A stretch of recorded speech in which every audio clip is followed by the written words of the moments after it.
හිරුට සඳුට බැනපු අය මෛත්‍රී භාග්‍යතුන් වහන්සේ දකින්නේ කියලා සඳහන් කරනවා. සෑහෙන්න පරිස්සම් වෙන්න වෙනවා. අවුව සැර කාලෙට අපි කොයි තරම් සූර්ය දිව්‍ය රාජයට බණිනවද? කාටද මේ බයි? ආර්යයන් වහන්සේ නමකට. ගෞතම බුද්ධ ශාසනයෙන් සෝවාන් වෙච්ච ආර්යයන් වහන්සේ නමක් හිරු දෙවියෝ කියලා කියන්නේ. හිරු විමානය කරගත්ත දිව්‍ය රාජයෙක් ඉන්නවා. මේ බණින්නේ ඒ දිව්‍ය රාජයාට.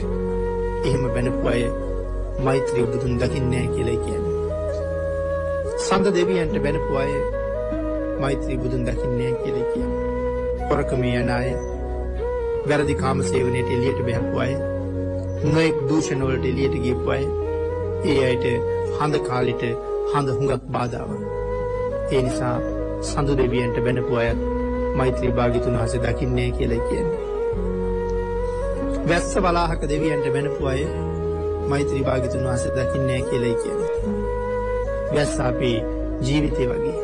නමුත් අපේ පව් නිසා දිගට හරහට වහිනකොට බනිනවා. ආර්යයන් වහන්සේලාගේ අකමැත්තයි පෙන්වන්නේ.